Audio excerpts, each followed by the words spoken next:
¿Qué tal? Buenas noches. El volcán de La Palma mantiene una fuerte actividad con sucesivos colapsos en el cono que provocan una reconfiguración continua del mismo. Llama la atención el aumento de la altura de las coladas que en algunos puntos llegan a superar los 20 metros de altura.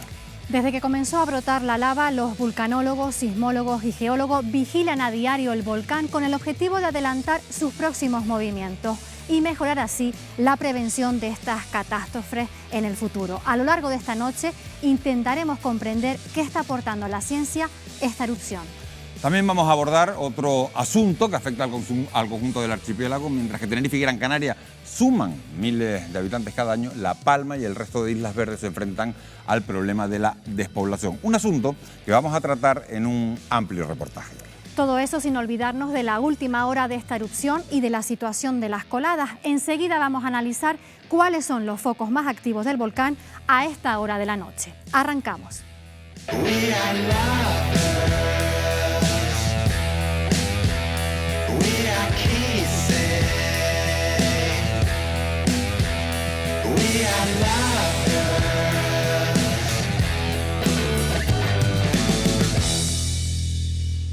El volcán cumple 40 días de erupción con una actividad que se ha intensificado durante la última semana, tanto a profundidades medias como profundas.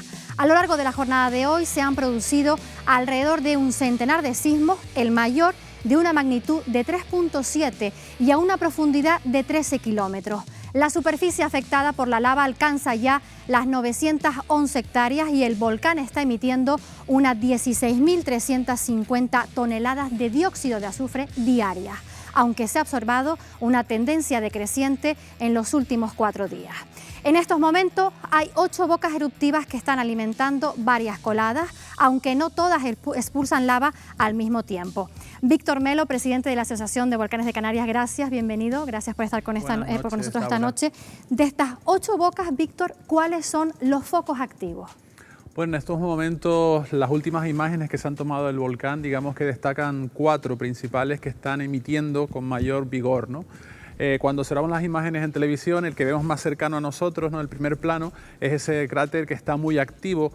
Ayer tuvo explosiones espectaculares que notábamos incluso la onda expansiva en nuestro cuerpo en la zona de Tajuya, ¿no? En segundo término hay un segundo punto de emisión que emite principalmente gran cantidad de cenizas de colores muy oscuros, y en el tercer lugar estaría un segundo cráter que combina, en ocasiones tiene emisión de cenizas, emisiones de surtidores de lava, y un poquito más alejado habría un cuarto punto, que es esa boca secundaria que de cuando en cuando también despierta y tiene emisiones importantes, ¿no? Hay 8, digamos, catalogadas, pero no todas funcionan a la vez. Por eso también la complejidad de la gestión, que hay que estar muy pendiente de si esas 8 se activan o no se desactivan, está constantemente cambiando. Ahora, Víctor, y en cuanto a las coladas, ¿cuáles son las que más preocupan? Según la información que se generó en el día de hoy en el PEVOLCA, hay 3 de ellas que hemos representado en un grafismo que tenemos aquí delante. En primer lugar, la colada número 3, que ha sido una especie de dedo que se ha desligado de la principal. La número 1, que es la que alimenta la fajana y es la que está canalizando el principal flujo del volcán. Y la número 7 que tenemos arriba del todo, esa número 7 es la que está a unos 86 metros de la zona de mar, de la zona de costa, y en caso de que alcance la costa, pues podría generar de nuevo esos penachos marinos con gases tóxicos que podrían implicar el confinamiento de algunas poblaciones cercanas en el municipio de Tazacorte, ¿no? Entonces hay que estar muy pendiente de su evolución.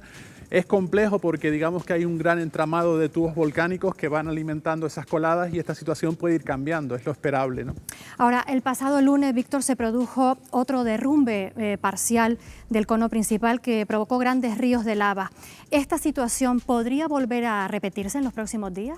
Es lo esperable porque es lo que ha hecho prácticamente desde que empezó la erupción. El cono se ha dicho que se va a ir transformando y bueno, lo que está pasando es que quizás es como en Canarias decimos como un fonil que se llena de lava y debido a la presión pues acaba rompiendo y derrama su contenido, ¿no? Y son las imágenes que hemos observado en estos días atrás de esos desbordes, ¿no? Entonces es un proceso lógico que sucede porque prácticamente no puede contener la cantidad de fluido en forma de lava que tiene en su interior y lo derrama con las imágenes que se están observando y y que son realmente espectaculares cuando las observamos, ¿no?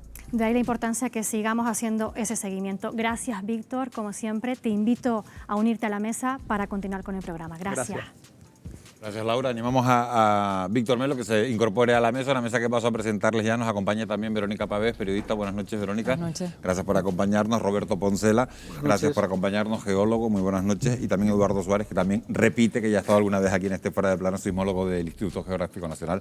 Eduardo, buenas noches. Muy Bienvenido. buenas noches. Muchas gracias por acompañarnos. Antes de abordar la situación del volcán con nuestros invitados, nos vamos a ir al sitio que es noticia, a la isla de La Palma, para conocer la última hora. Ahí está nuestra compañera Marlene Bello y está junto a María José Blanco, directora del Instituto Geográfico Nacional en Canarias. Marlene, muy buenas noches. Sí, muy buenas noches, Miguel Ángel. Pues ahora mismo en las últimas horas lo que más está preocupando es la activación, la mayor activación de la lava que discurre de manera paralela por la colada que se encuentra más al sur. Para que se hagan una idea, se desciende por esa ladera a menos de 100 metros por hora. María José, muy buenas noches, muchas gracias por atendernos esta noche.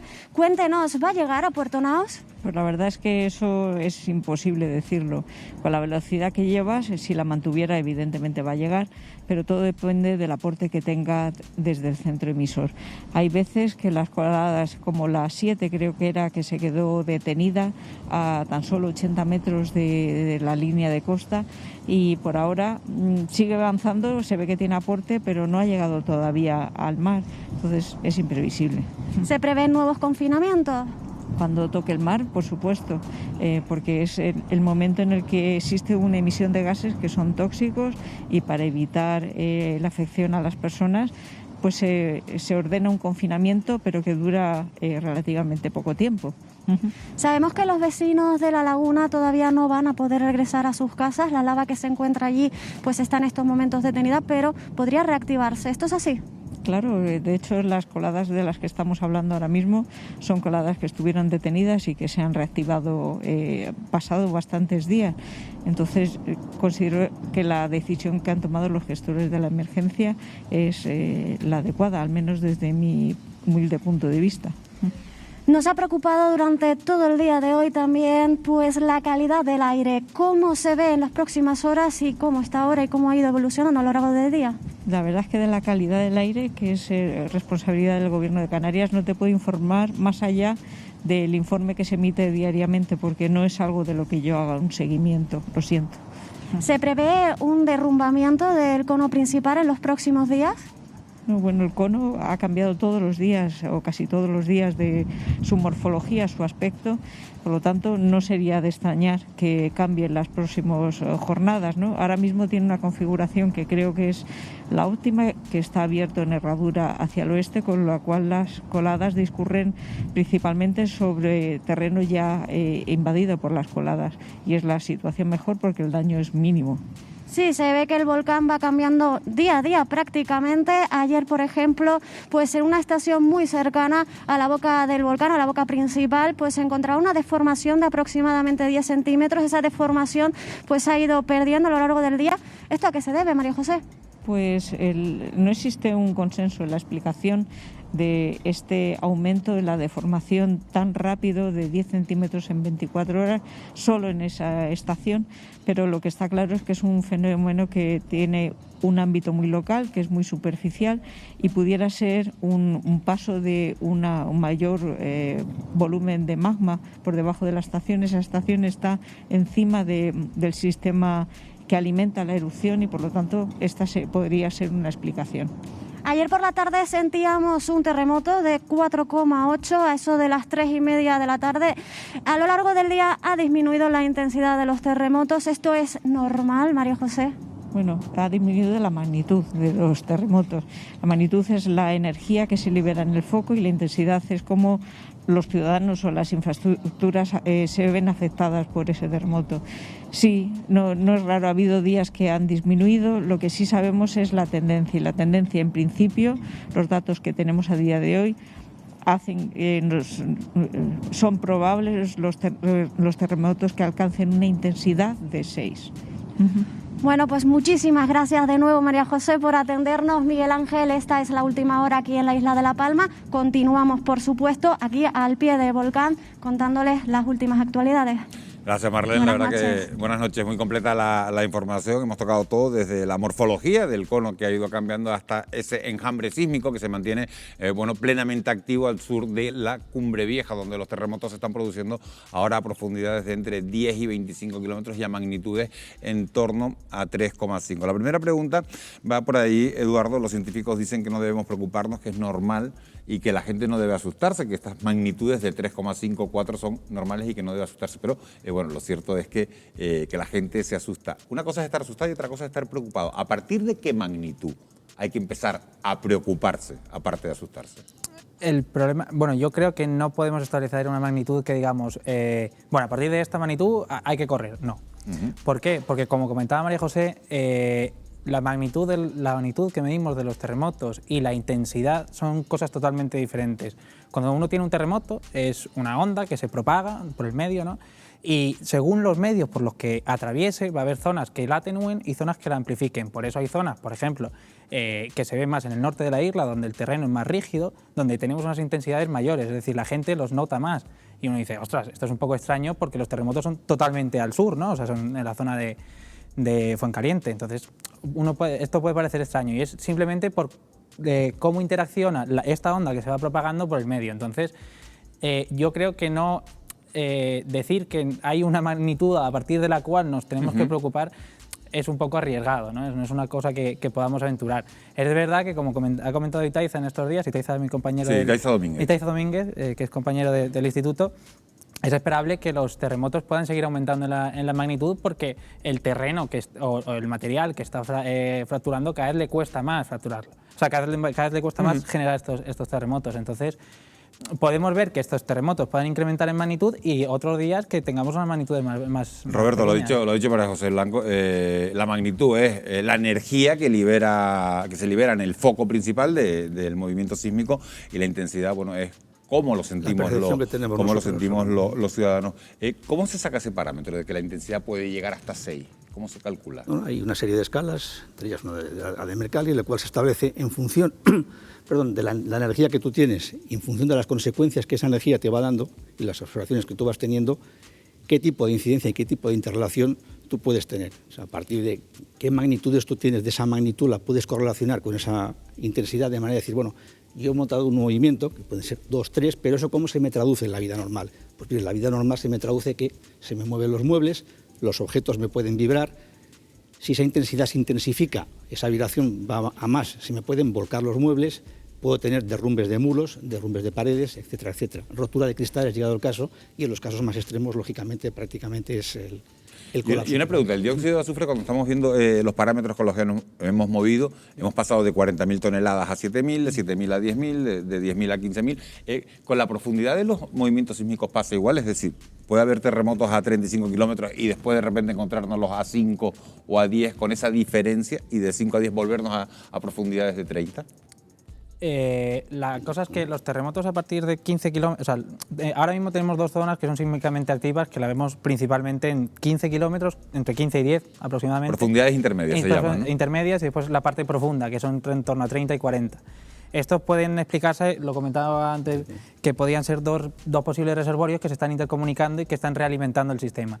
Lo que hay de 15 hacia arriba, que fue la sismicidad que vimos en la parte productiva, que es del día 11 al día 19, fue la sismicidad de cómo abrió el camino el magma. El magma iba haciendo presión y se iba manifestando. O sea, lo que lo que esperamos ver principalmente es que tengamos estas dos zonas sísmicamente activas, que a lo mejor se pueda dar algún evento a 5, 6, 8 kilómetros, pero que la sismicidad está centrada en estas dos zonas. No, o sea, podemos esperar sismicidad más superficial, pero no con la recurrencia con la que estamos viendo estos días. Estamos hablando de los movimientos sísmicos, Víctor Melo. Durante estos días se han abierto nuevas bocas eruptivas. Sin embargo, todo parece indicar que hay escasas posibilidades de que surjan nuevos focos alejados de la erupción actual, que es algo que muchos nos preguntamos. ¿Y puede emerger todo ese magma por otro lado? No parece probable. Ustedes dicen que no. No, en principio vamos con los datos que se va generando día a día. O sea, eso es una cosa importante, ¿no? Otros escenarios exigen que aparezcan nuevos indicadores, nuevos precursores.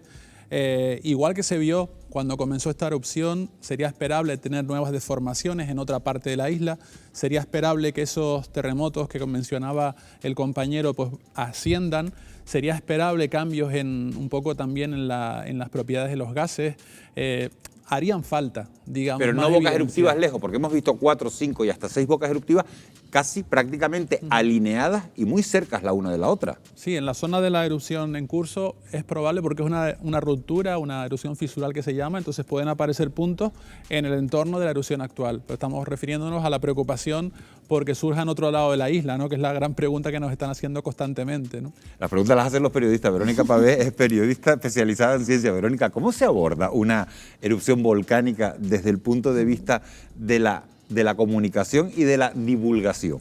Pues con pies de plomo. Yo creo que la frase es con pies de plomo porque la comunicación científica, que además de la que adolecemos bastante en Canarias y en general en España adolecemos bastante de comunicación científica, requiere de saber a quién te estás comunicando, ¿no? A quién le estás hablando, en este caso pues a una población que tiene unos conocimientos que son al fin y al cabo limitados sobre lo que es una erupción volcánica o lo que sea el vulcanismo, porque por mucho que nos hayan dado muchas clases de vulcanismo y nos hayan dicho que nuestro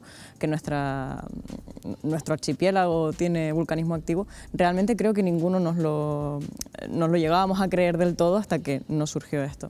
Entonces, esto ocurrió también con el COVID, cuando hay tanta incertidumbre en los conceptos que estamos manejando, que los hay. Por un lado tienes que dar ciertas certezas, las que puedas, a la población, y por otro también no alarmar. Eso es muy importante porque tú tampoco sabes si alarmando te estás pasando de frenada. Yo creo que hay que dar la información la que es, con rigor y con honestidad. Y yo creo que eso, pero eso todos los periodistas, ¿no? Yo creo que tenemos que tener siempre honestidad en lo que decimos e intentar dar la mejor información posible. Le pregunto a los 4 de la mesa, porque están siguiendo la erupción prácticamente minuto a minuto. Se habían avisado de los cambios continuos del cono volcánico. Hemos visto cómo ha ido cambiando esa morfología prácticamente en estos 40 días, casi al día. La pregunta es, ¿se pueden generar nuevas trayectorias, Eduardo, de las coladas si persiste esa mutación constante del cono? El problema es que la predicción, la modelización del avance de las coladas es muy complicado. De hecho, está una cátedra de la Universidad de La Laguna que está haciendo que hace muchos modelos de esto, del avance de las coladas, y ellos mismos lo dicen. Es una predicción muy complicada porque hay muchos parámetros en juego: la temperatura, la viscosidad, el flujo, la cantidad de material que se emita. Entonces, ¿qué es lo esperable en los próximos días? Es complicado en función de cómo vaya evolucionando y también, como comentabas, que el cono, pues según hacia dónde tenga una preferencia salir la colada, pues va a coger unos caminos u otros, ¿no? Lo que comentamos también antes en la exposición de pie, se ha confirmado que hay un sistema complejo de tubos volcánicos que están alimentando esas coladas, con lo cual no solamente es lo que vemos en superficie, sino que por debajo está fluyendo también lava que una colada que estaba parada, pues de repente se activa, ¿no? Entonces, por eso es importantísimo hacer un seguimiento al minuto y estar pendiente de cualquier cambio. Además que la lava no es un fluido al uso, ¿no? No es como el agua, ¿no? Que cuando baja por el terreno lo hace impulsado por la gravedad. En realidad, lo que más se asemeja, que me lo decía estos días Stavros, el sismólogo, es a la miel. Cuando tú pones la miel en un plato, la tienes que impulsar, ¿no? Para que salga más miel. No llena todo el plato como si lo haría el agua. Y la lava es exactamente igual. Lo que tiene es un foco emisor que es el que le impulsa a moverse. Por eso, si ese foco emisor se para, se mueve un poquito menos, y cuando está más fuerte se mueve más, que es lo que estamos viendo estos días. Por eso es tan complicado saber hacia dónde va a ir y cómo se va a mover y hacia dónde y cuándo. Ya viste los días que estuvo ahí parado en Todoque, por ejemplo, ¿no? Y que pensábamos que se iba a quedar ahí parado y después al final lo que hizo fue irse inflando hasta que al final de ese propio peso acabó llevándose por delante la iglesia de Todoque. Roberto, Verónica ha hablado del agua. Usted, como conocedor de la planificación hidrológica de la isla de La Palma, la pregunta que me gustaría hacerle es: ¿cómo cree que afectará a las aguas subterráneas que hay en La Palma esta erupción? En estos momentos, a corto plazo, me consta que están monitorizando tanto aguas subterráneas, tanto los equipos de investigación como la autoridad competente, que es el Consejo Insular de Aguas. No se tienen indicios en estos momentos, aunque sí los datos, de nada que indique que se están produciendo modificaciones significativas en lo que era el fondo regional hidroquímico en cada una de las masas de agua. Voy a puntualizar, en este caso, dos cuestiones. La primera, que lo que es donde está el edificio de Cumbre Vieja, donde está produciendo el dorsal, es una masa de agua subterránea que no tiene uso. O sea, el único uso que tiene era un pozo, que lo estáis utilizando, que es el Peñaoreb, para otras finalidades, pero no tiene uso ni agrícola ni de abasto. Todo se suministra a partir de los acuíferos que están en el norte, en el cono norte. Eso es importante. Con lo cual, digamos, la primera evidencia directa de esa conexión hasta estos momentos no se ha manifestado. O sea, no han disminuido los pHs de las aguas, no se ha acidificado, por supuesto, ni se ha bicarbonatado, nada por el estilo. De momento se mantiene. A futuro, ¿qué puede pasar? Hay que seguir monitorizando para ver si esa difusión de gases que se puede producir en profundidad puede afectar a acuíferos que estén situados más al norte. Eso sería una consecuencia diferida. La otra también, y no menos importante, que no va a ser a corto, va a ser a medio y largo plazo, es cómo las cenizas van a influir no solo en la cobertura vegetal, en la foliación, sino en la modificación de la recarga natural que por infiltración se produce a los acuíferos. Y eso sí puede ser una incidencia a tener muy en cuenta. No solo por la contaminación de alteración o reactividad de esas cenizas con el agua, de percolación, sino incluso... Roberto, Sí. eres geólogo, te cambio el tercio. El frente de lava que se está situando más al sur de la isla se quedó frenado a escasos metros del encuentro con el mar. ¿Hay posibilidades de que eso se quede ahí frenado y que no llegue jamás a encontrarse con el agua? Podría ser que se quedase ahí, digamos, como congelado, pero todo depende de la aportación, como se comentaba anteriormente, de los focos emisores, de esa temperatura y de esos tubos volcánicos que se van interconectando y que puedan producir una reactivación de esa lava. Puede ser. Bueno, vamos a primera parte del programa, primeras impresiones de cómo está la situación radiografiada desde el punto de vista de la sismicidad, también de la orografía del cono. La lava ha sepultado los sueños de miles de palmeros que ahora se afanan por reconstruir un nuevo comienzo. Hemos hablado con algunos de ellos y se los vamos a mostrar en un emotivo reportaje que van a poder ver después de una breve pausa publicitaria. No se vayan.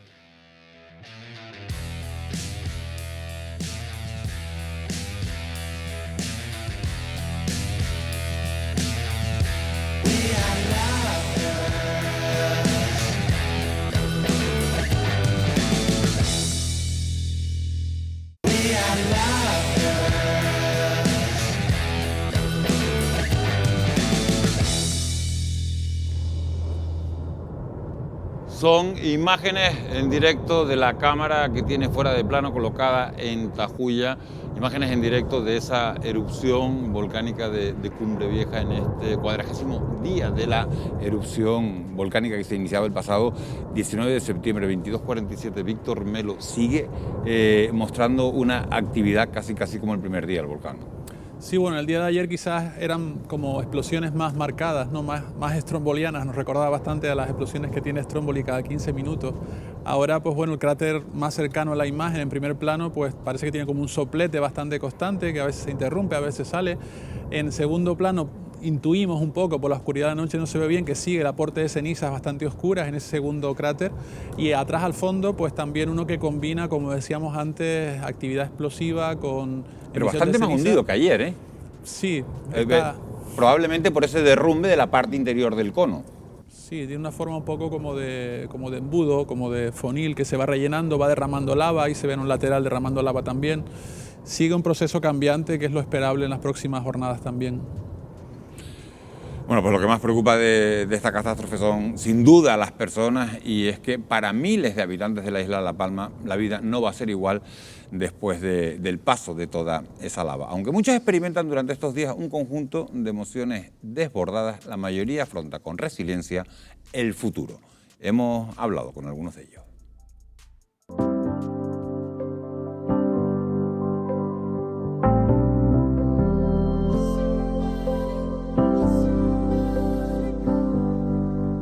Yo fui maestro toda mi vida. Me jubilé hace año y medio, pues esperando ser feliz. Ahora estaba con mis animalitos, las plantas, los arbolitos, los naranjos. En definitiva, hacía una vida de casa.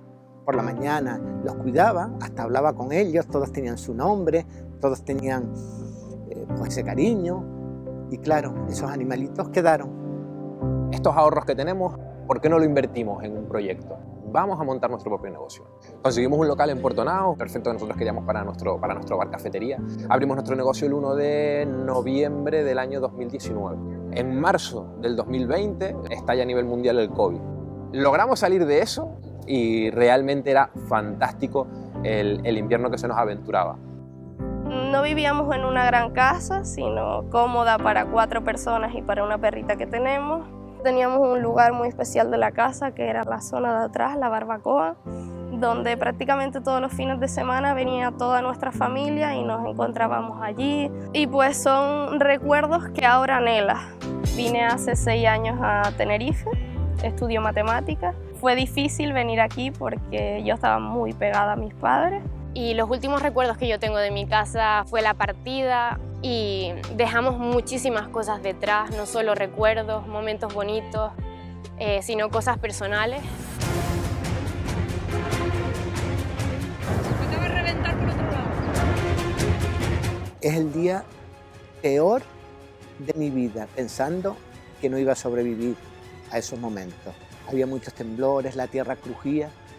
Cuando de repente hubo uno un poco más fuerte, ruido, salimos fuera y ya vimos que el volcán estaba allí, que era al lado. La casa ya no existe, allí nacieron mis tatarabuelos. Era un día de mucho trabajo porque era un domingo, los domingos siempre son días de trabajo muy intensos en la cafetería y noté un movimiento y recuerdo mirar las luminarias de la cocina y las luminarias se movieron.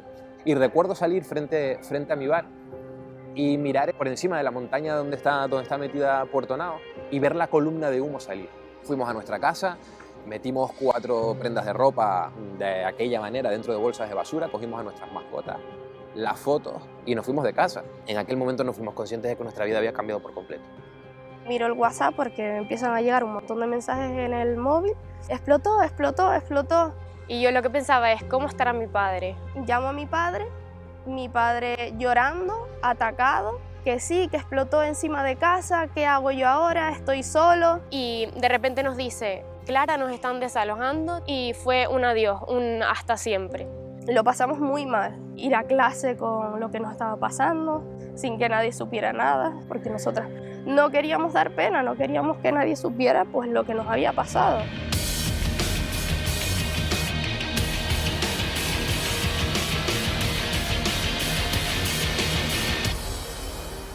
Ahora mismo estamos en un piso en Los Llanos que me dejó una amiga, una compañera de Tijarafe, para que viviéramos mi madre y yo. Los primeros días no podía mirar el volcán, yo no podía, no mantenía la vista al volcán de ninguna manera, no podía, me hería. Ahora mismo seguimos viviendo en casa de mi cuñada. Lo que pasa es que la situación ya se está alargando más en el tiempo de lo que nosotros queríamos. Nosotros empleamos el día en ver quién nos puede ayudar y cómo. Tenemos una casa que me brindan gratuitamente en Tasacorte, pero bueno, esa casa lo que tiene ahora es que no tiene luz. Seguimos bajando una vez en semana a nuestro establecimiento y a nuestra casa. Limpiar un poco de ceniza, abrir la puerta de nuestro negocio, entrar y ver que todavía hay luz, que las neveras están funcionando, que el género que está allí, que en el fondo piensas, ese género ya está perdido, pero no lo quieres tirar. Este mes que ha transcurrido, nosotras hemos estado pegadas todo el día al móvil, hablando con nuestros padres, llamándolos. Le doy gracias a la televisión por estar informándonos a nosotras que estamos lejos, que estamos viviendo esta situación sin poder verlo en persona. Ahora mismo solo tenemos a día de hoy una caravana, que es donde llevan viviendo mis padres más de un mes, y el piso, que sí, el piso que lo tenemos que pagar todos los meses. Ha sido una situación muy dura y aquí es cuando más nos hemos unido todos.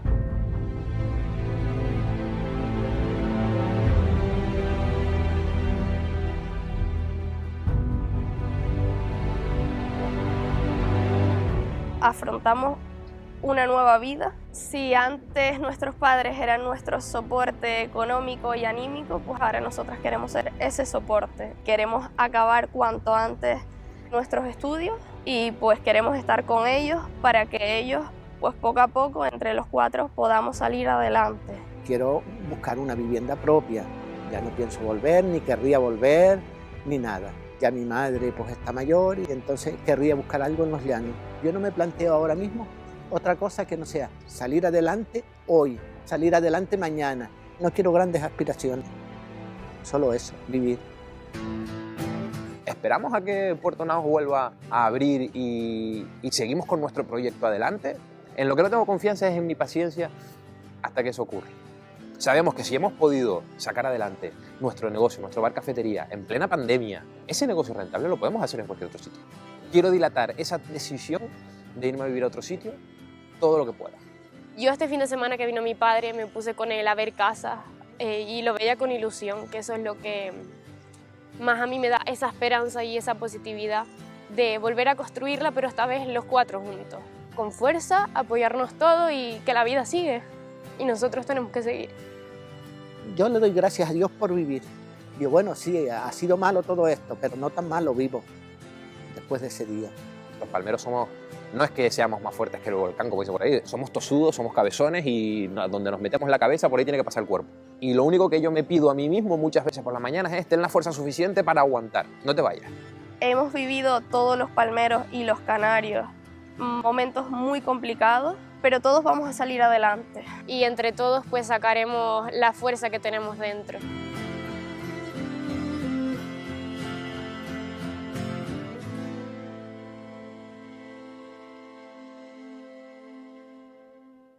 Tres historias de vida, 3 historias distintas, Verónica, pero con un mensaje común. Hay que levantarse. Hay que levantarse. Me parece, bueno, que los palmeros, además lo hemos dicho muchas veces a lo largo de esta crisis, que tienen una resiliencia que, vamos, es digna de admirar. Pero también hay que tener en cuenta que toda esta gente va a necesitar en algún momento cuidarse también, cuidar su cabeza, su mente, porque estar solo afrontando todo eso, no se deben quedar solos, deben estar juntos, porque eso puede pasarles factura en un futuro y seguir yendo a esos puntos en donde dan atención psicológica, donde les ayudan de manera altruista los psicólogos. Creo que eso es lo que tienen que seguir haciendo y estar juntos, sobre todo para afrontar esto y seguir hacia adelante, ¿no? Que además lo han hecho en otros momentos de la historia, ¿no? Decía uno de ellos, fíjense, no somos más fuertes que el volcán, pero los palmeros sí somos muy tosudos y muy cabezones, decía uno de los protagonistas. Es la única manera de sobreponerse a una tragedia de este tipo, ¿no? Sí, sobre todo también mirar hacia atrás, ¿no? El impacto del volcán de San Juan en su momento fue muy trágico para La Palma y con muchos menos medios se salió adelante, ¿no? O sea, un poco también eso hay que focalizarlo, que hoy en día tenemos muchísimos más recursos que antes, ¿no?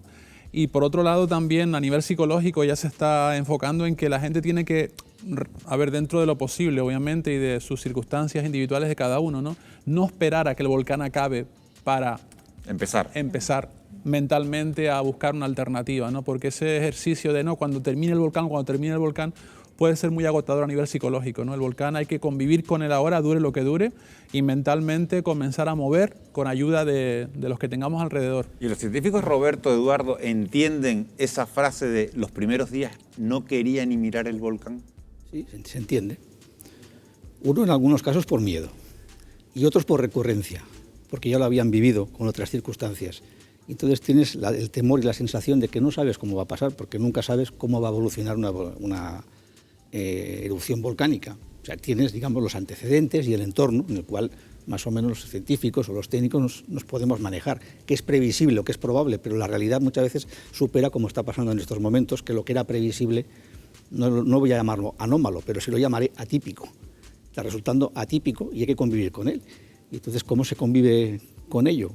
En primer lugar, aparte de la resiliencia personal y de todo el apoyo que tú tengas, hay que pensar también a corto y a largo plazo en el futuro en esa ordenación territorial, en esos planes de riesgo, desde el punto de vista de sucesos y eventos naturales, como este, con componente geológica, como este, pero que son catastróficos. Son catastróficos porque tenemos un riesgo a personas, a la población, que es lo más importante, y sobre todo a las infraestructuras, bienes y servicios que una sociedad moderna y civilizada pues, entiende que debe conllevar, ¿no?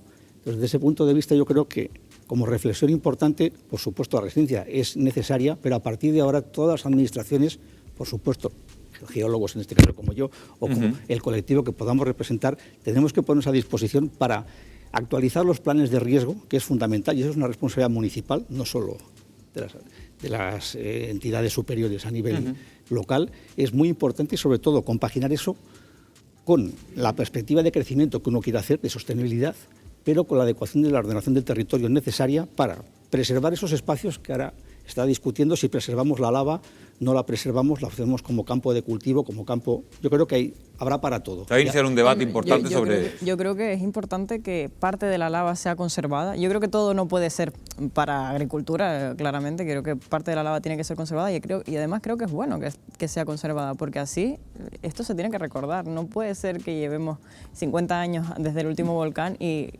nadie recuerde que estas islas son volcánicas. Tenemos que intentar que quede algo, pero es verdad que la parte de abajo, la más cercana al mar y que era la más rica hablando de agricultura, pues esa sí podríamos volverla a reutilizar, ¿no? Haciendo la sorriba, creo que se llama, que es lo que... Llevar la tierra ahí y colocarla para cultivar. De eso vamos a hablar en la segunda parte del programa. Vamos a dejar unos instantes La Palma, luego retomamos la última hora de la erupción y lo vamos a dejar para hablar de otro tema que nos afecta a todos. Fíjense, Canarias está entre las autonomías con mayor presión demográfica en España y una de las mayores de toda Europa. En 2021 superamos los 2.200.000 habitantes y se estima que en 2030 podríamos alcanzar los 2,5 millones, cifras difícilmente asumibles para un territorio protegido y fragmentado. Mientras que Gran Canaria y Tenerife acumulan el 80% de los habitantes de todo el archipiélago, las Islas Verdes sufren el fenómeno de la despoblación. ¿Cuáles serán las consecuencias? Lo vamos a abordar en el siguiente reportaje.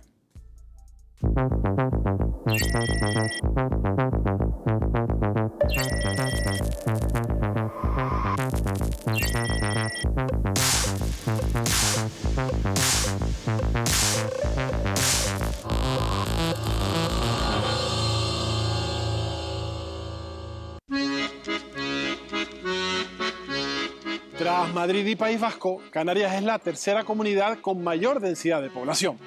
Somos más de 2.200.000 habitantes en un territorio pequeño, fragmentado y en gran medida protegido, donde la mayoría de la población se concentra en las islas capitalinas. De hecho, el 80% de los canarios vive en Gran Canaria o Tenerife.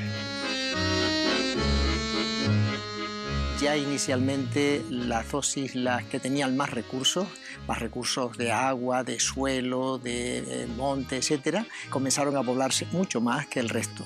Las occidentales históricamente tuvieron más población también por ese hecho de tener más recursos, sobre todo recursos agrarios, y sin embargo en el presente las islas periféricas occidentales han visto disminuir su población o esta se ha estancado, y en cambio la población de las islas periféricas orientales ha aumentado notablemente.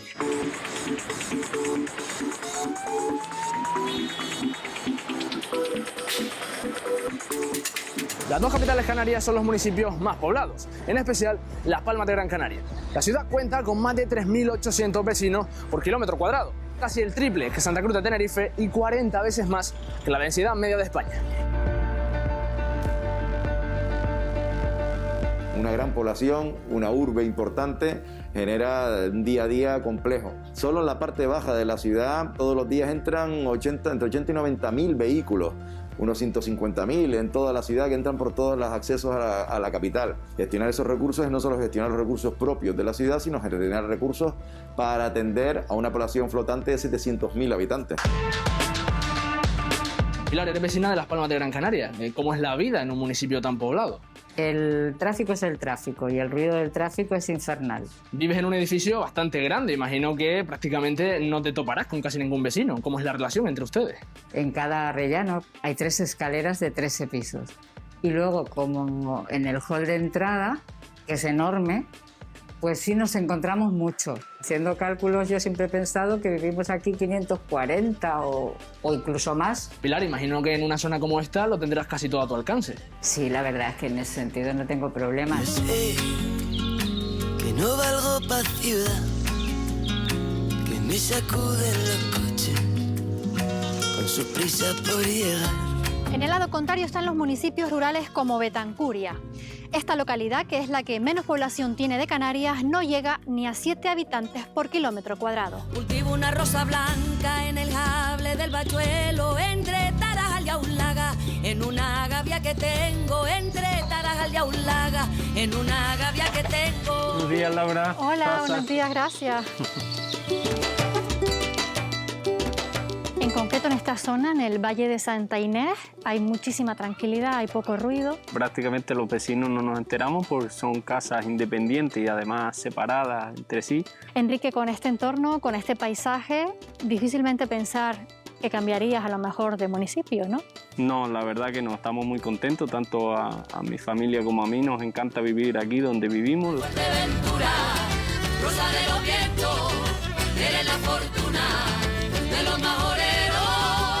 Aridane González, investigador en cambio climático. Las Palmas de Gran Canaria es el municipio de todo el archipiélago con mayor densidad poblacional. ¿Qué impacto tiene esto para el medio ambiente? La movilidad de la ciudadanía, el consumo de agua, el consumo de energía, la generación de residuos de esta densidad poblacional causa grandes impactos medioambientales y, como te decía, también en la calidad de vida. Recordemos que este tráfico emite gases que son contaminantes a la atmósfera y, por lo tanto, afecta a esa calidad del aire.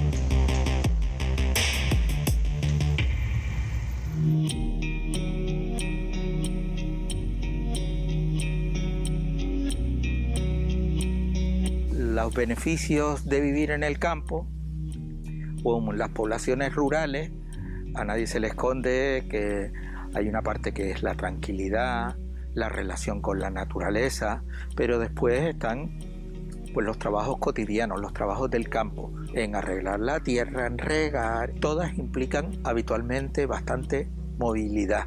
Evidentemente la contaminación es mucho menor que en la ciudad. Pese a que vivir en una zona poco poblada puede tener beneficios significativos para nuestra salud, el poder de atracción de las ciudades reside en sus oportunidades de empleo y desarrollo. La concentración de personas genera una mayor demanda de servicios y por tanto siempre genera una mayor demanda de empleo. Es obvio que donde se concentran personas se concentran necesidades y es mucho más fácil por las economías de escala atender a mucha más gente que está concentrada en un núcleo que no atender a las mismas personas que estén dispersas en un gran área. Esto es un fenómeno que ya lo llevamos viendo desde los años 60 del siglo pasado en España, desde el éxodo por la mejora de las condiciones de vida desde las partes rurales a las ciudades. Nació la industria del turismo y la gente se desplazó a los lugares donde no habían hoteles, habían apartamentos, había mucho empleo. Hay otros motivos, que tenemos un suelo protegido y eso también en su momento fue un impedimento claro para que la gente no se pudiera hacer de forma de autoconstrucción su propia vivienda. Betancuria yo creo que tiene unas perspectivas de futuro importantísimas. Aquí es un sitio pues lleno de paz, lleno de tranquilidad, donde cualquier persona hoy a través de un ordenador pues puede mover su empresa. Canarias ha experimentado un crecimiento imparable. A comienzos del siglo XX en las islas vivían unas 360.000 personas. En 100 años, la población se ha multiplicado por 5 y solo en los últimos 20 años hemos ganado 500.000 más de habitantes. Pero la proyección futura también es ascendente. Para 2033, los residentes aumentarán en un 17%, según estima el Consejo Económico y Social de Canarias. Con sus casi 923.000 habitantes, Tenerife es la isla más poblada y la que más ha crecido en el último lustro. 4 de los 5 municipios donde más ha aumentado la población de Tenerife están al sur de la isla. Se trata de localidades turísticas y muy pobladas, como Adeje. Aquí tienen unos 460 habitantes por kilómetro cuadrado, vecinos que antes de la pandemia recibían casi 2 millones de turistas al año.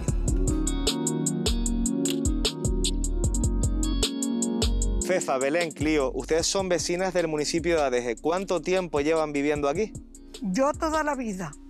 Nací en Los Olivos, vivo en La Postura y soy adejera. Pues toda la vida, porque 46 años. Nací en Fañabé, luego me vine a vivir para Los Olivos y ahora pues tengo un negocio en Adeje. Yo soy adejera de corazón, si puede ser.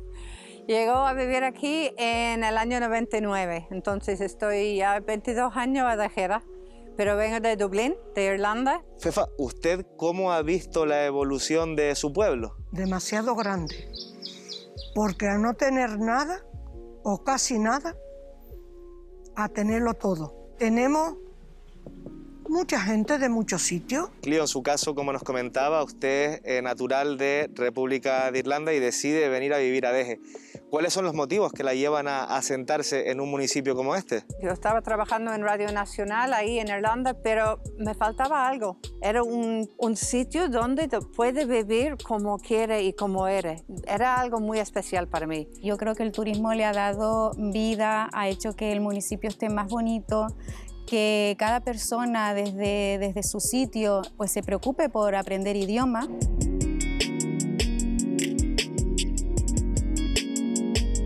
En los últimos 30 años la población de Adeje prácticamente se ha quintuplicado. El turismo ha sido un factor decisivo, es decir, la gran transformación económica que ha basculado el peso de la economía hacia el sur de la isla, concretamente hacia esta parte, pues ha hecho necesario que mucha población se haya desplazado definitivamente a esta zona. Adeje puede crecer más, evidentemente, ¿no? Pero no se trata de eso, se trata de crecer mejor. La Oliva es uno de los municipios turísticos que más ha crecido en Canarias. En los últimos 30 años, su población se ha multiplicado por 5. Apenas hay viviendas para alquilar o comprar.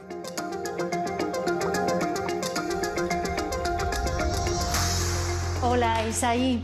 Como agente inmobiliario, ¿por qué es tan difícil comprar o alquilar una vivienda en el municipio de La Oliva? Todo esto se debe al incremento de población en los últimos años. Ha incrementado hasta en 5 veces la población que teníamos anteriormente.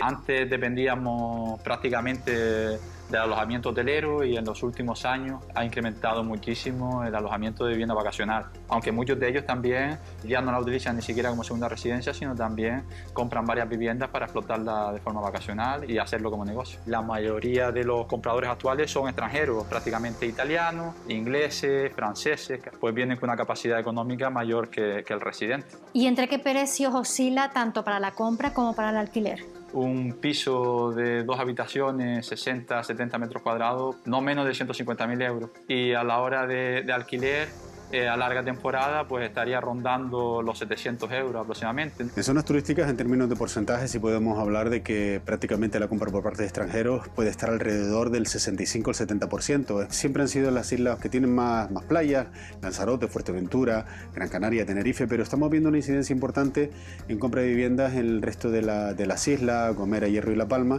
Se genera muchísima más actividad en todas las actividades empresariales que hay relacionadas con ello, transporte, aviación, promoción inmobiliaria, alimentación. Pues aquí tenemos la vivienda, como le había comentado, un salón bastante amplio, mucha iluminación.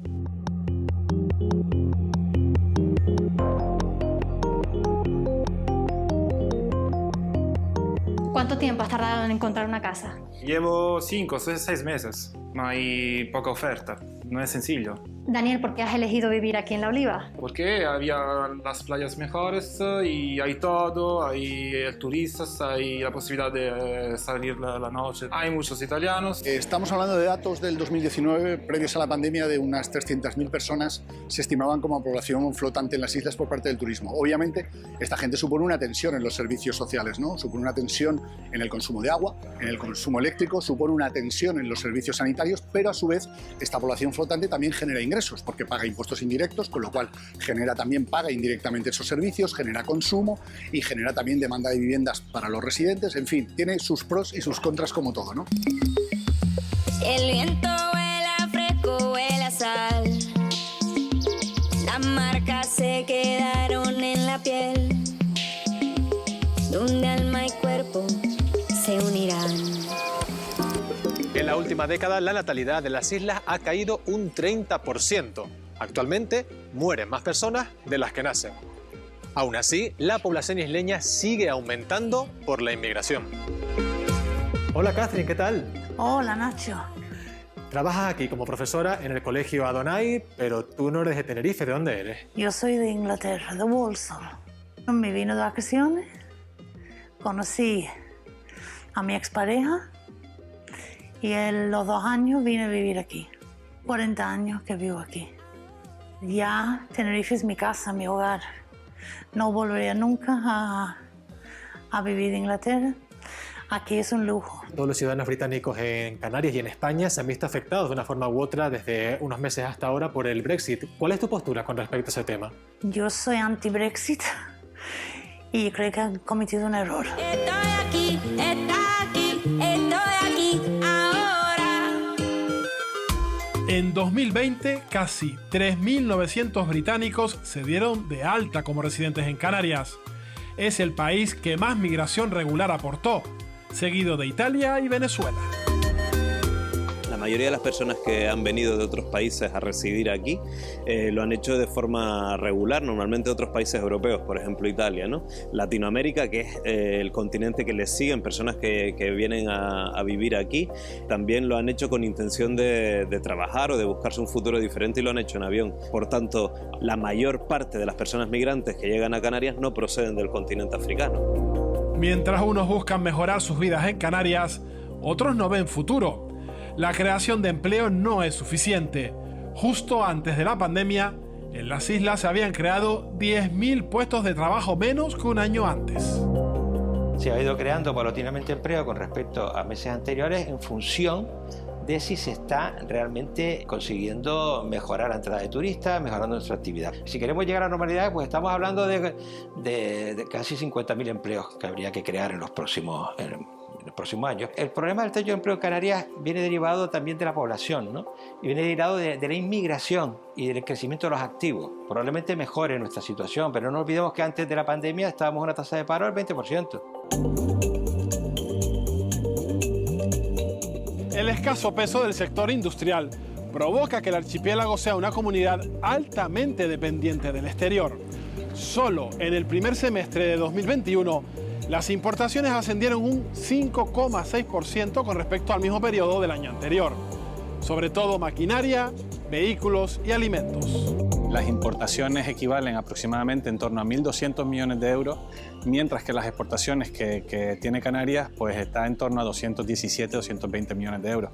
Entonces hablamos de un desfase en la balanza comercial de prácticamente 1.000 millones de euros. En las islas no hay industria por varios factores. Nosotros nos hemos especializado en otro tipo de sectores, el turismo, entonces no somos especialistas en temas de industria. Si más dependientes estamos del exterior, pues cualquier cosa que ocurra en el exterior, shock de oferta o que no llegue aquí, pues obviamente nos va a afectar muchísimo. Tenemos que tener en cuenta que el autoabastecimiento se ha ido viendo reducido por, uno, el incremento de la población residente y luego la población flotante, el turismo.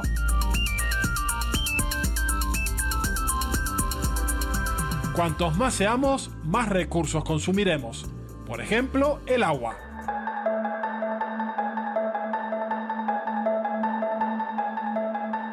Cada residente en Canarias consume 135 litros al día. Antonio Piñeiro, director de operaciones de Malsa. Nos encontramos sobre uno de los depósitos de agua de la ciudad de Las Palmas de Gran Canaria. ¿Cuál es el nivel de producción que se genera aquí anualmente? Diariamente el consumo de la ciudad se centra sobre unos 75.000 metros cúbicos día, con lo cual estaríamos hablando de un suministro de unos 28 millones de metros cúbicos al año. El coste energético ha ido evolucionando a lo largo del tiempo, ¿no? De lo que en principio de la desalación estábamos hablando de costes de 4,5, entre 4,7 kilovatios por metro cúbico de agua producida, ahora ya estaríamos trabajando a la altura de los 3,75. A medida que ha pasado el tiempo, los costes energéticos han ido disminuyendo. ¿Cuál ha sido la evolución demográfica en Las Palmas de Gran Canaria que más ha influido en la producción de agua durante los últimos tiempos? Evidentemente, lo que estamos hablando es una ciudad que crece de golpe, en 30 años crece de 100.000, estamos hablando de 100.000 a 300.000, con lo cual los suministros que en ese momento se estaban utilizando eran suministros subterráneos. Se estaba cogiendo agua básicamente de la parte alta de la cumbre. Lógicamente dan para lo que da, es decir, tiene una capacidad limitada. Entonces lo que empieza a provocar es desabastecimiento, la gente empieza a tener abastecimiento solamente por horas, ¿no? En ese momento nace la tecnología de la desalación, de la cual estas islas son pioneras.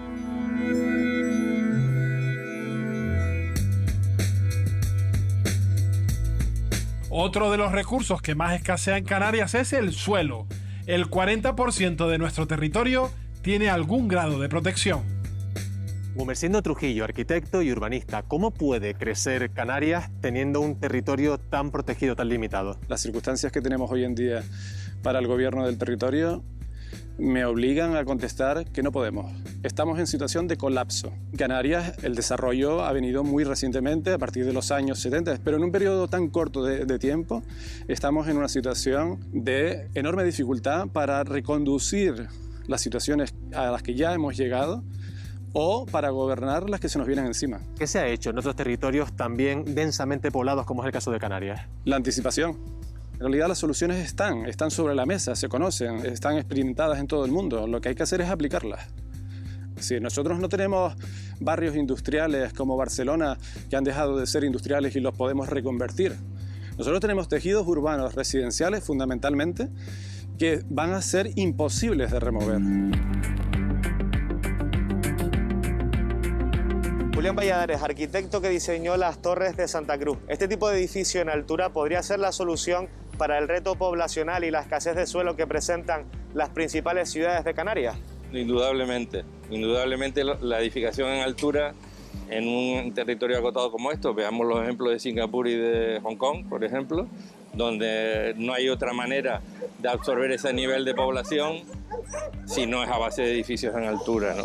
Aquí nos hemos dedicado a intervenir en el territorio de manera incontrolada, ocupando todos los frentes de cualquier camino o cualquier carretera que estuviera en la isla. Ahí entras en un conflicto absolutamente insostenible. Es decir, podríamos hablar de ese concepto de ciudad vertical como modelo de desarrollo sostenible. Muchísimo más sostenible que la ocupación en la dispersión, los famosos urbanizaciones de adosado que tuvieron un auge tremendo. A las soluciones urbanísticas habría que añadir soluciones al tráfico de las grandes ciudades. No hay carreteras que soporten esta cifra. En Canarias hay 802 vehículos en circulación por cada 1000 habitantes. Estamos hablando de que en Gran Canaria y Tenerife hay alrededor de casi 1 millón de turismos. Son cifras muy altas que están asociadas a las propias características del territorio insular, a las limitaciones y a la falta de otros medios de transporte alternativos. Si nos centramos únicamente en el lado de la oferta, lo que va a ocurrir normalmente por la experiencia que tenemos de otros lugares es que más oferta también incrementa los flujos de movilidad y al cabo el problema lo único que estamos haciendo es retrasarlo en el tiempo. Parece evidente que el crecimiento de la población en Canarias producirá una mayor demanda de servicios públicos e infraestructuras sobre un territorio muy tensionado. De ahí la importancia de buscar soluciones.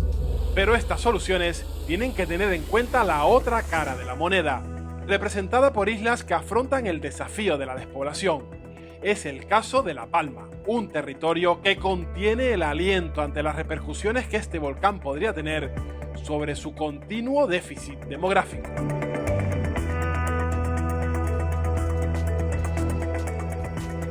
Bueno, pues nos metemos de lleno con este debate sobre la superpoblación. Les presento a nuevos invitados que llegan a esta mesa. Jonathan Márquez, que es economista. Buenas noches, Jonathan. Buenas noches. Gracias por acompañarnos. Luis Ortega, que es periodista. Buenas noches, Luis. Bienvenido.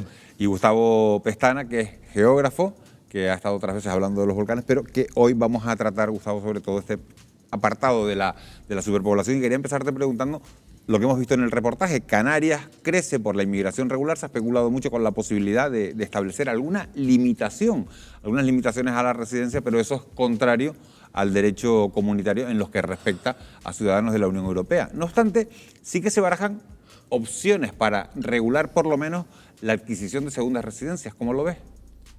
Sí, es decir, Canarias desde los años 60, con el modelo de desarrollo que se optó, que nos ha llevado el sistema económico, es intensivo en mano de obra y hemos requerido importar mano de obra, vamos a llamarlo así, que eso es la inmigración, ¿no?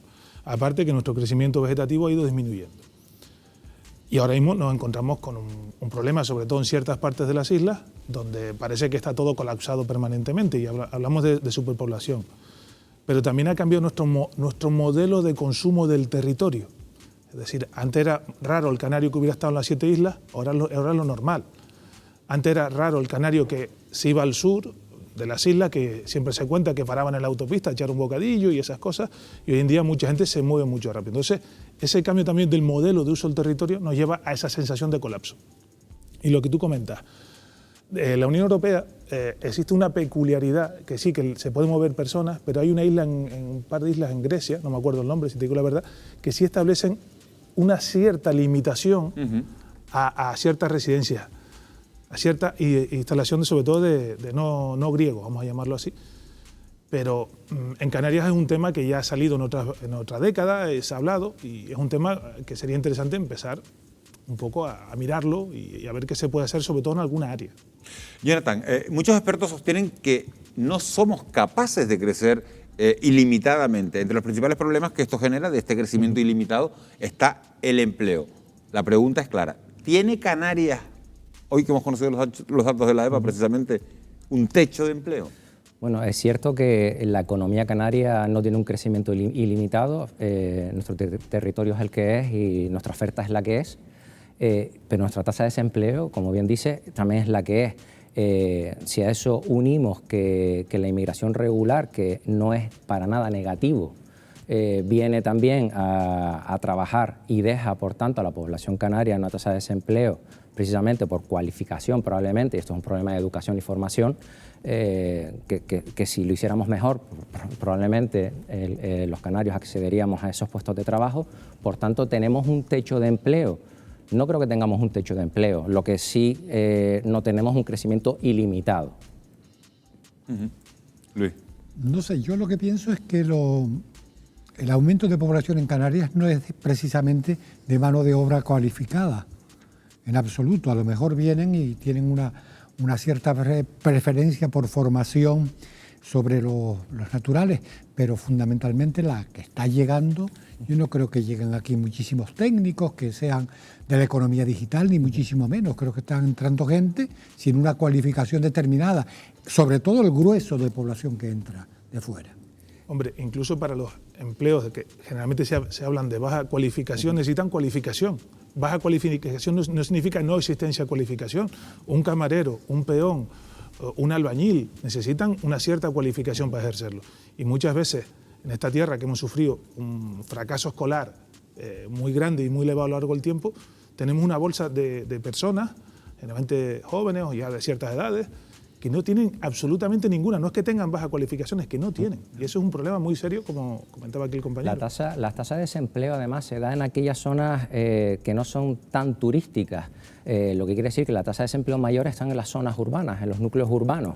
Sin embargo, en las zonas turísticas donde más actividad económica hay, lo que nos está diciendo, y en relación a lo que tú decías, es que esa inmigración que viene regular, sin cualificación excesiva, pero la necesaria para desempeñar ese puesto de trabajo, lo está haciendo en las zonas donde sí hay actividad económica y donde en principio el canario no quiere desplazarse a realizarlo. Eso explicaría el por qué la inmigración regular está accediendo a esos puestos de trabajo que nosotros estamos negando ir.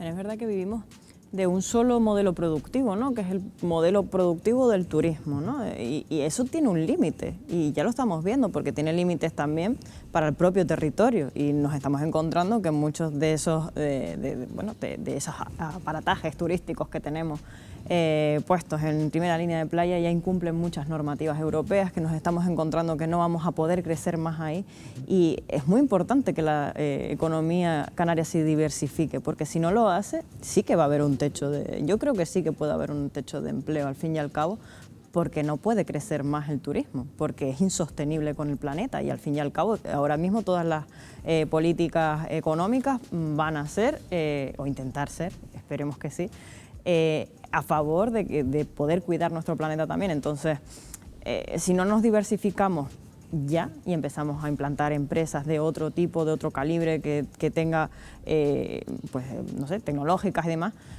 esto no va a ir hacia adelante, ¿no? Y sobre todo por lo que están hablando ustedes, por la sobrecualificación que hay en Canarias, de los canarios, que debería tener un sitio donde estar, porque la mayoría se van para afuera al fin y al cabo.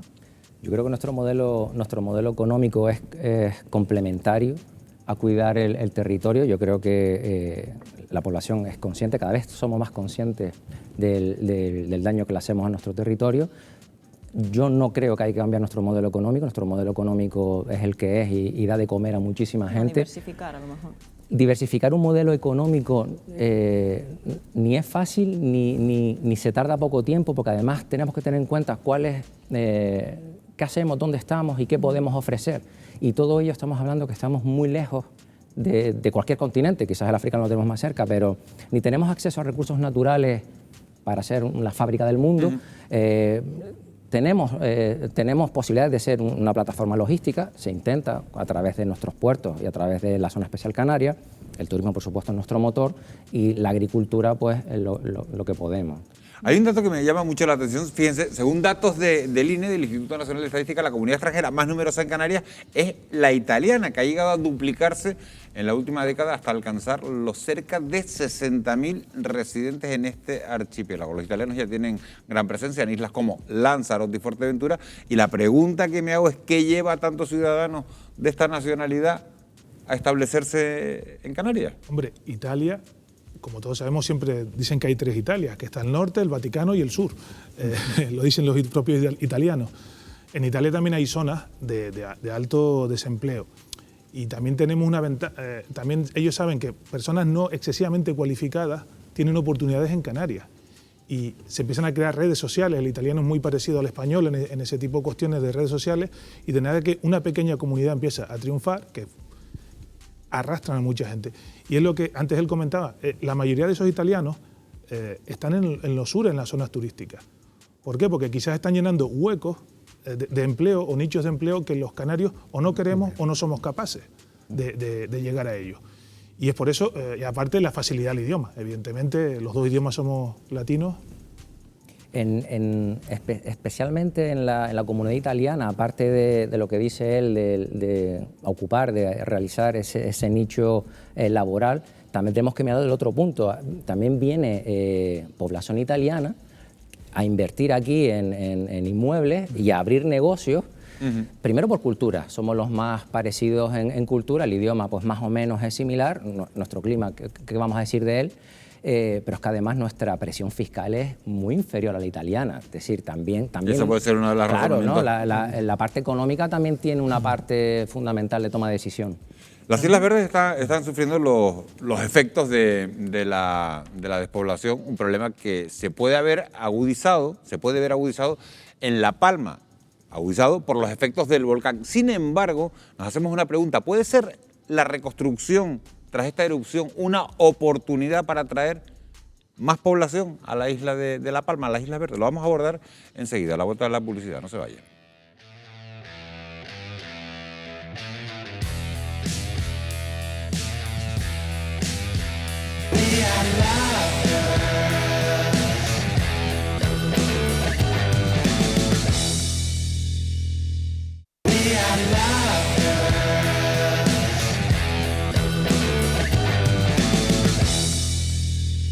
Once y 37 de la noche, seguimos en directo aquí en Fuera de Plano. Como decíamos, el crecimiento poblacional en las islas capitalinas tiene su contrapunto en las denominadas Islas Verdes, como es el caso de La Palma, cuya población apenas ha sufrido variaciones en los últimos 20 años. Laura de Pablo, tú tienes los datos. Efectivamente, Miguel Ángel, mientras que Tenerife y Gran Canaria se enfrentan a un problema de superpoblación, las Islas Verdes asisten al fenómeno contrario. Y si las cosas ya eran difíciles para estos territorios, tanto el Hierro como La Palma han tenido que soportar la sacudida de 2 volcanes. En 2011, el Tagoro paralizó la economía del Hierro durante meses y ahora es el volcán de Cumbre Vieja el que compromete el futuro de La Palma. Una isla que apenas ha ganado población en las últimas 2 décadas. Lo vemos en los siguientes datos. En el año 2000, La Palma contaba con 82.483 habitantes frente a los 83.458 con los que cerraba el año 2020, lo que significa que en 20 años solo ha aumentado 975 habitantes.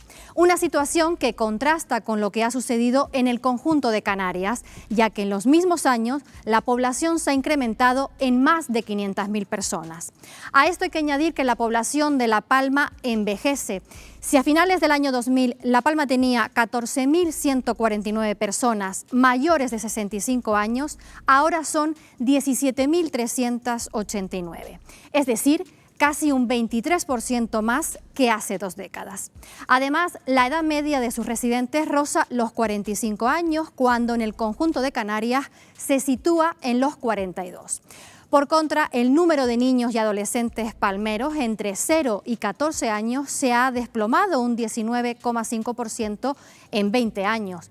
Muchos de estos jóvenes acaban emigrando hacia las 2 islas capitalinas para formarse, ya que en ellas están las universidades. Y preocupa que si no encuentran oportunidades de trabajo en su isla natal, terminen asentándose fuera.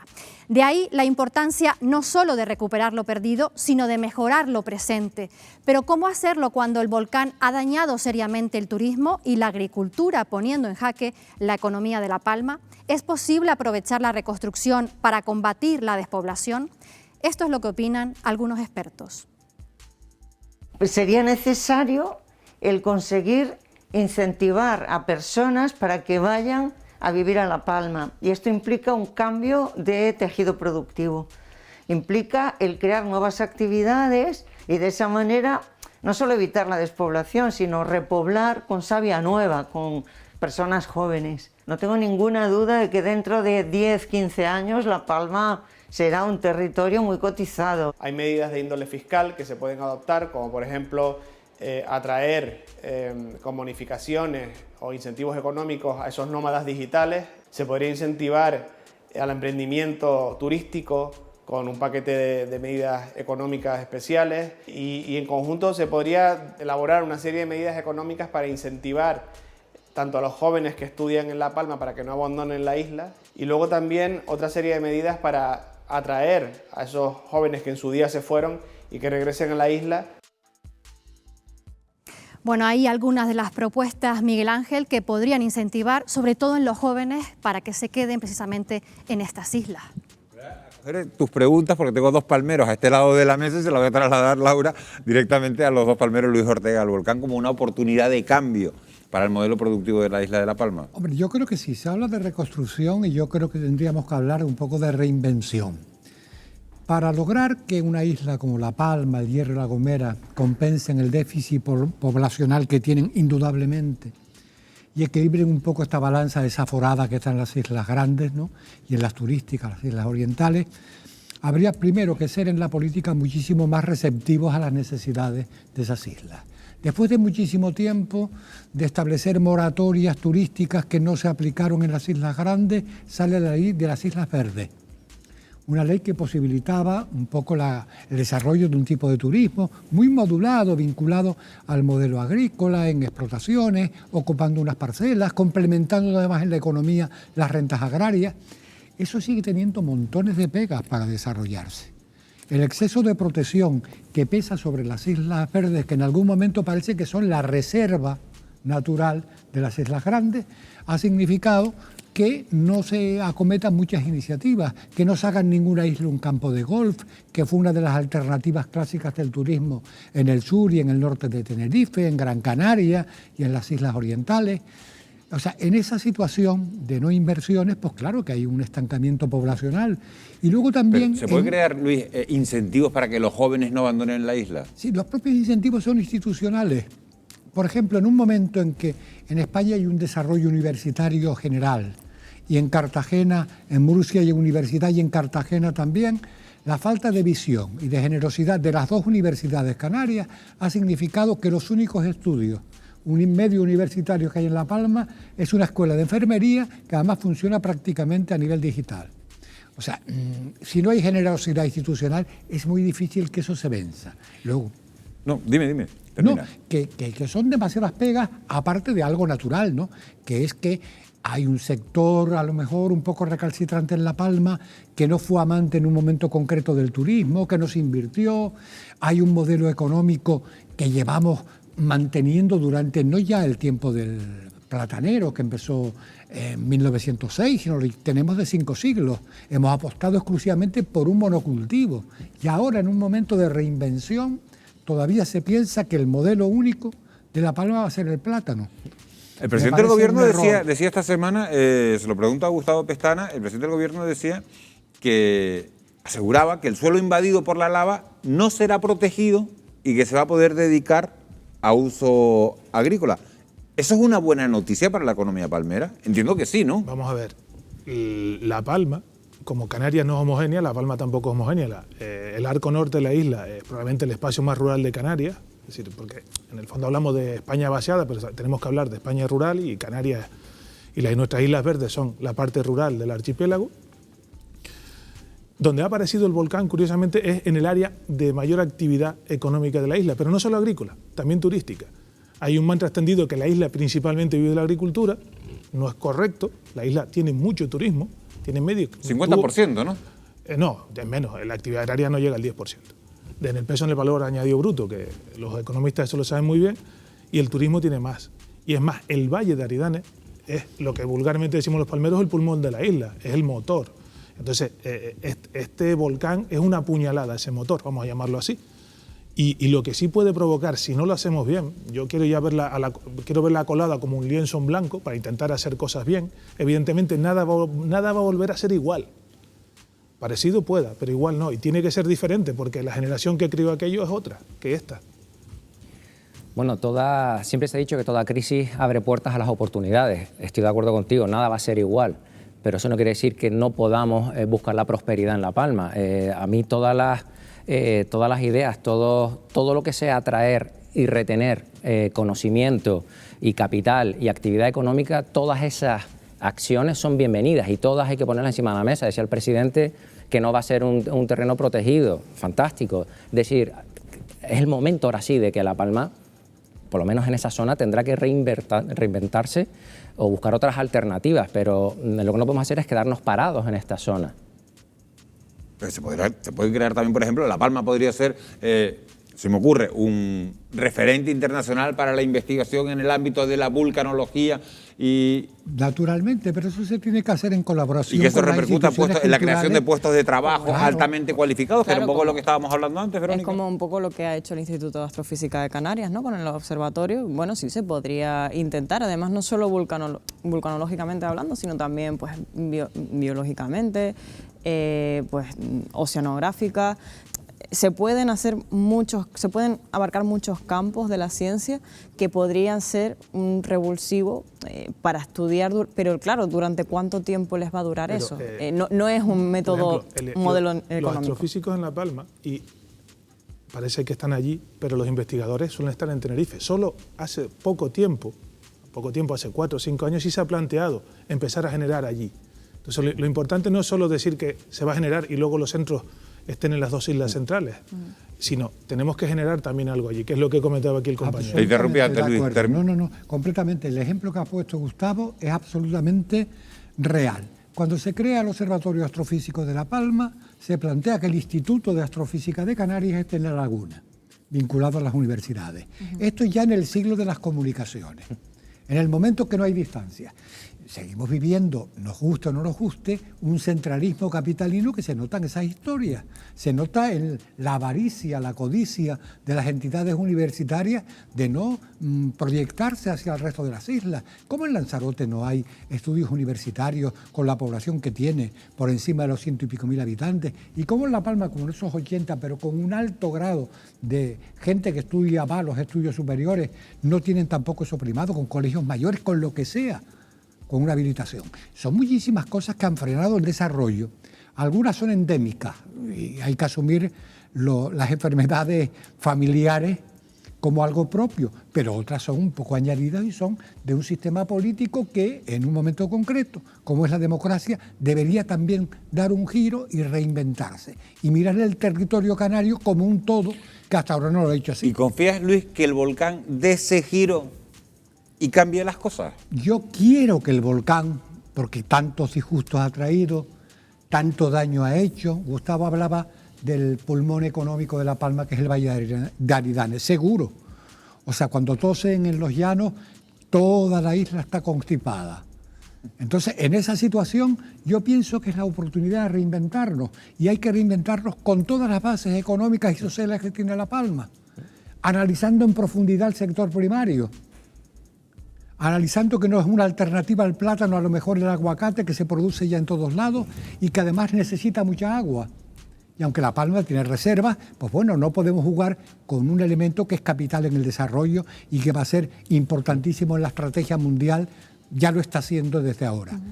Pienso que hay que tocar todos los... A mí me parecía muy interesante lo que tú decías de intentar lograr pues, un cierto desarrollo tecnológico, pero eso requiere también un nivel de formación para un centro como el Instituto de Astrofísica. Y me parece muy bien que se aprovechen las condiciones de La Palma, que tiene una naturaleza privilegiada, para que hubiera estudios de biología, había estudios de diferentes grados, pero hay que hacerlo. Claro, antes de la codicea de las Islas Capitalinas. Había una cosa interesante, por ejemplo, en el proyecto del TMT, que tanto se ha hablado, que es que ese proyecto viene consigo una partida presupuestaria para educar a la población que en el futuro serán los futuros operarios o quien estará allí en ese telescopio. Entonces, cosas así, iniciativas de ese calibre deberían llegar a La Palma.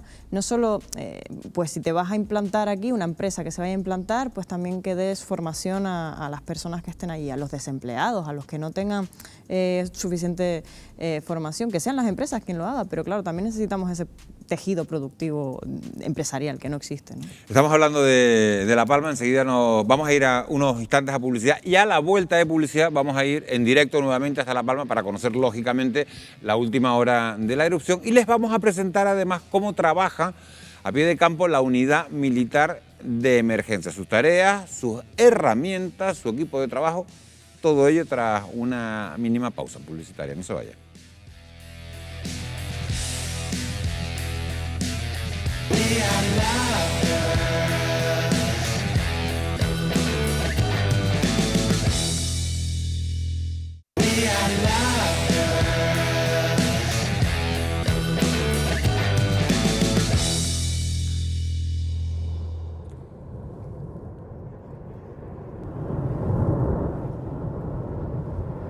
Son imágenes en directo de esta erupción de Cumbre Vieja, 40 días después de que se iniciara esa erupción volcánica. Luis Ortega, ¿qué siente un palmero cuando ve eso, 40 días más tarde?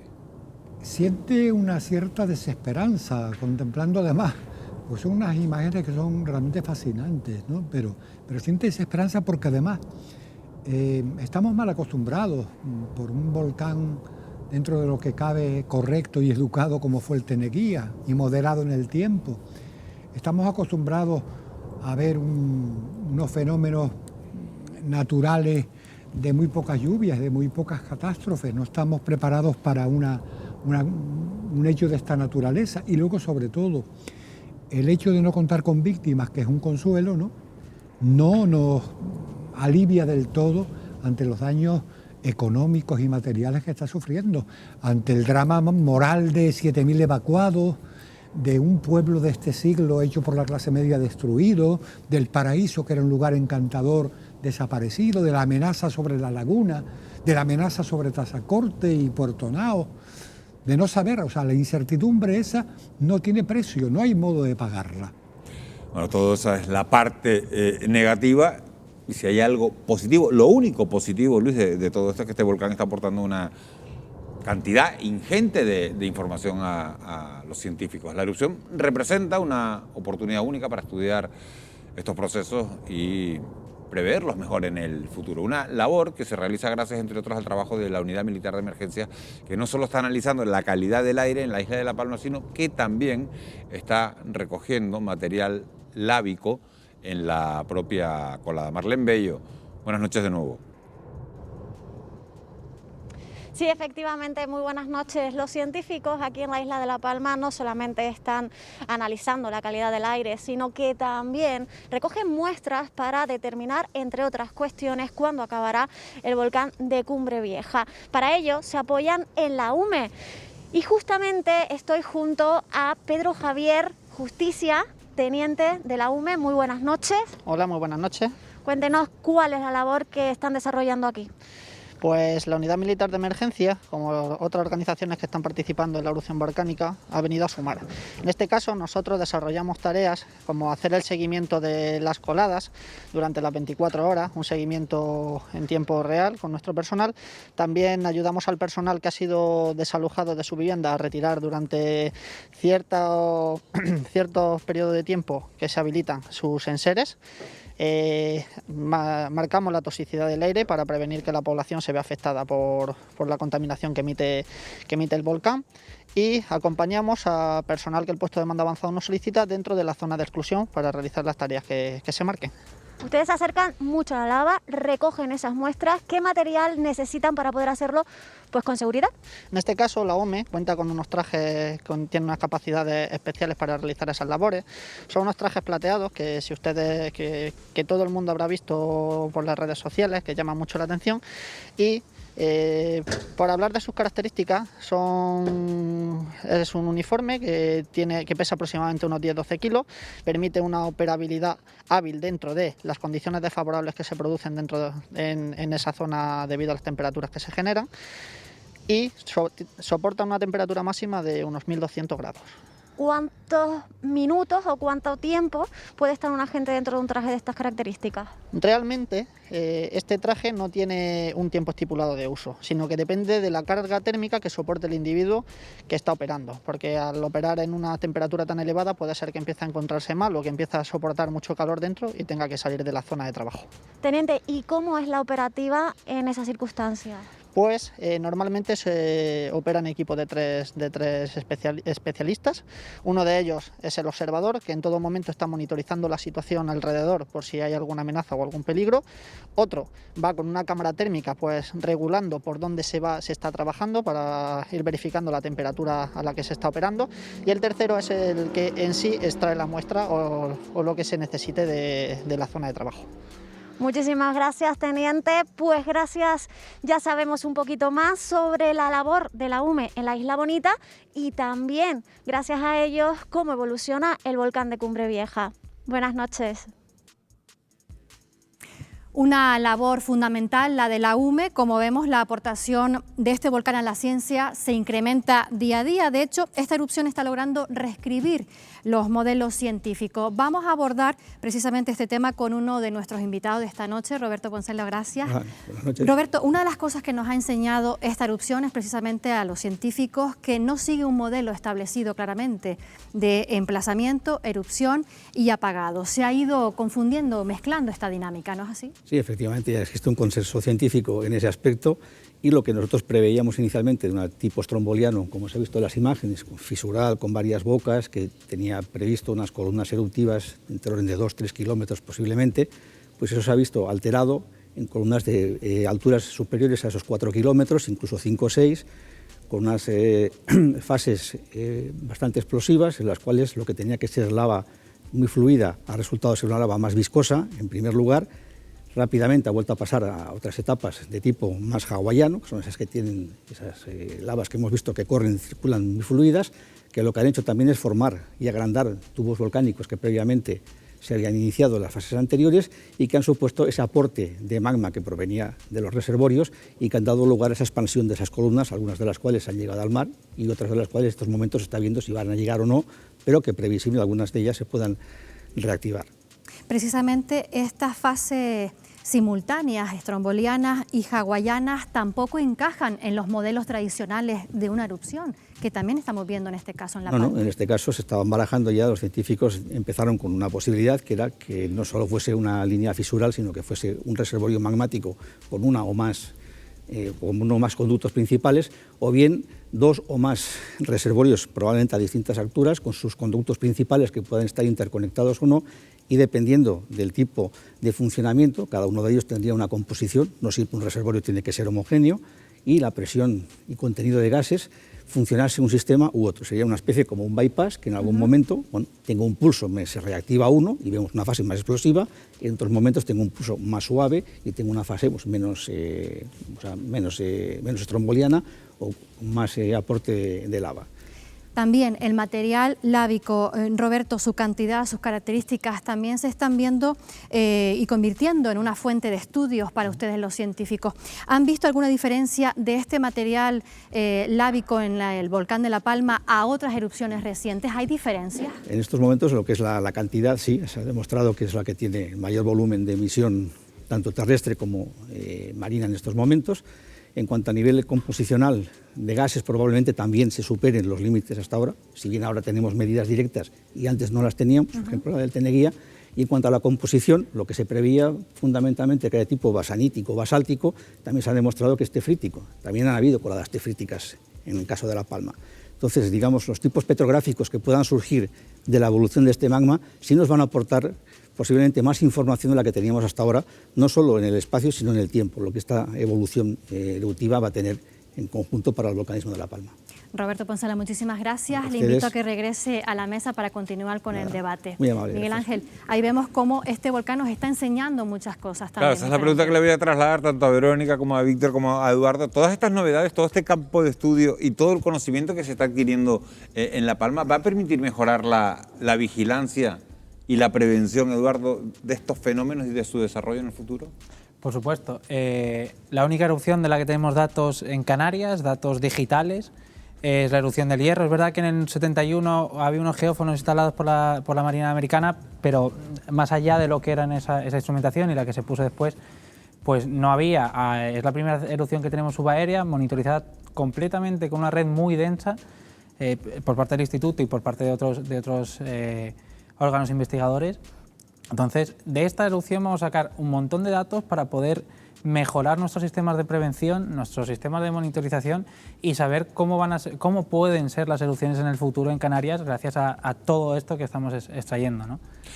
3 grandes lagos de lava podrían encontrarse en el interior del Cumbre Vieja, según ha afirmado la geóloga del Instituto Geológico y Minero de España, Nieves Sánchez. La posición, la profundidad y el volumen de los reservorios magmáticos es un conocimiento esencial, Víctor, para saber cuánto magma con capacidad para entrar en erupción se almacena en el subsuelo.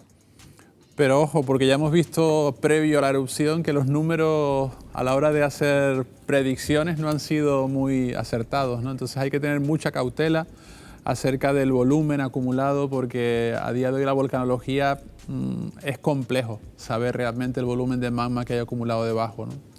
No solo es variable, sino que además pueden estar esos 3 grandes lagos de lava. Pueden estar y además incluso reinyectándose, con lo cual, digamos, el aporte no solo es de esos propios lagos, sino que incluso reservorios inferiores puedan estar acumulando parte de ese reservorio del lago, incluso transmitiendo parte de esa presión de gases a todo el sistema.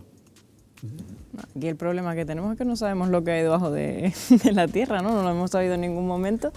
Y hacer predicciones, como decía Víctor, es muy difícil. Se puede más o menos, viendo la erupción subaérea, ver cómo se puede comportar según lo que sabemos anteriormente, pero hay que recordar que lo que sabemos anteriormente es lo que tenemos de la erupción del Hierro, que fue submarina y por tanto pues tiene sus diferencias con esta.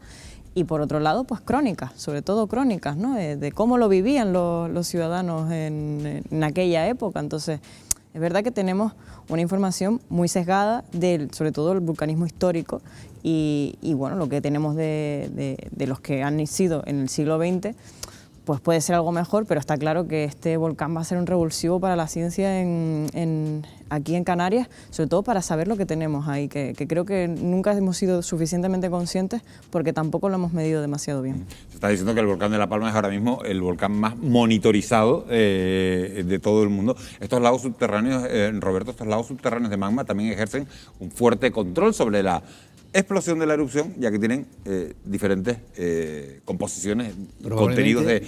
Estas características podrían explicar las variaciones del estilo eruptivo que hemos ido viendo a lo largo de estos 40 días en estas... Probablemente, antes lo he comentado, digamos, en un mismo reservorio no siempre la composición es homogénea dentro del propio reservorio, incluso si tenemos más, probablemente esa composición varíe, la presión de gases y contenido en gases sea diferente, y en función de que haya dominancia de uno u otro reservorio, tanto en superficie como en profundidad, podemos tener esas manifestaciones que nos hemos visto ahora diferentes, tanto en una boca como en otra, como dentro de la misma boca eruptiva, no solo el derrumbe de los procesos, de los edificios, sino de la actividad magmática en relación a ellos.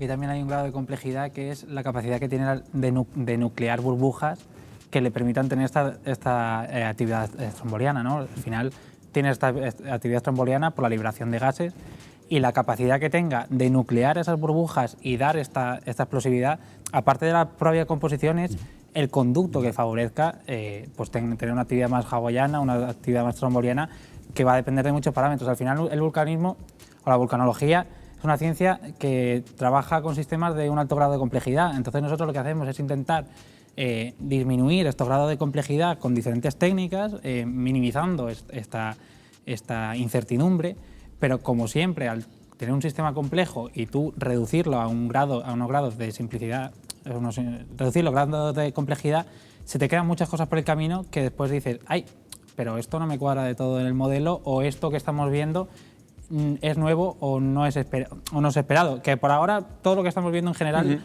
está dentro de unos rangos, pero siempre podemos tener sorpresas en según qué momento. Hay unos científicos del CSIC que han instalado un dispositivo sobre el cableado de fibra óptica del Observatorio del Roque de los Muchachos que va a permitir monitorizar mejor la actividad sísmica. ¿Qué ventajas va a suponer eso? El sistema es un DAS. Este sistema es un sistema acústico que lo que hace es, con la fibra óptica, con las fibras, las fibras oscuras de la fibra óptica, creo que cada 100 metros puedes simular como si... Cada 10. Puedes simular como si fuese un sismómetro. Entonces es como si tú tuvieses una línea de sismómetros aprovechando todo el cable que tienes desde un punto hasta otro, que puede ser cientos de metros, y los tienes... También va a depender de cómo está acoplado el sistema fibra-suelo, porque si no está bien acoplado no vas a registrar bien, si está muy bien acoplado o si estás enterrado va a ser mejor. Va a depender, es un sistema muy útil y se está utilizando en todo el mundo, y que puede aportar más información, porque al final es como si tuvieses muchísimas más estaciones en un espacio muy corto. Sí, aquí son 4 kilómetros, de los 8 kilómetros de fibra óptica son 4 los que son enterrados bajo tierra, entonces son 4 los que se pueden utilizar, y son unos 400 sismómetros más, ¿no? En realidad hay una veintena de sismómetros ya tradicionales instalados entre el IGN y Involcan, y esto pues bueno, pues da una cosas buenas, ¿no? Mejora un poco la red, y sobre todo una cosa interesante es que puede ver de dónde viene la onda, que eso no pueden los sismógrafos tradicionales, así que bueno. Víctor Melo. Yo destacaría el aprendizaje que hemos tenido en gestión respecto al hierro también, ¿no? Hablamos antes en el descanso que quizá el PVOLCA, el plan de emergencia volcánica, si no hubiera sido por la erupción del hierro, se hubiera quedado en una gaveta probablemente, ¿no? Entonces se probó en el hierro con un volcán mucho más manejable que este, y en esta gestión se han visto avances importantes. Quedan cosas por mejorar, sin duda, ¿no? Pero yo destacaría a nivel de gestión que se ha avanzado de manera importante. Bueno, son las 12:08 de la noche, se nos ha acabado el programa, no tenemos tiempo para más. Sí quiero darles las gracias a los 4 por haber participado. Víctor Melo, presidente de la Asociación de Volcanes de Canarias; Eduardo Suárez, sismólogo del Instituto Geográfico Nacional; Verónica Pavés, periodista, gracias por habernos acompañado; y Roberto Poncela. Gracias de verdad a los 4 por habernos ilustrado con su conocimiento, y gracias sobre todo a ustedes por haber estado hasta esta hora de la noche al otro lado de la pantalla. Recuerden que el sábado volvemos con un nuevo especial sobre Cumbre Vieja, sobre este proceso eruptivo que se está llevando a cabo en la isla de La Palma, y estaremos muy pendientes para contárselos. La información vuelve a esta casa en Televisión Canaria a primera hora de la mañana, a las 8 menos cuarto, que estará con ustedes nuestra compañera Marta Rodríguez. Entre tanto, durante toda la noche, pues la imagen de esa erupción de Cumbre Vieja. Gracias por su compañía. Feliz descanso.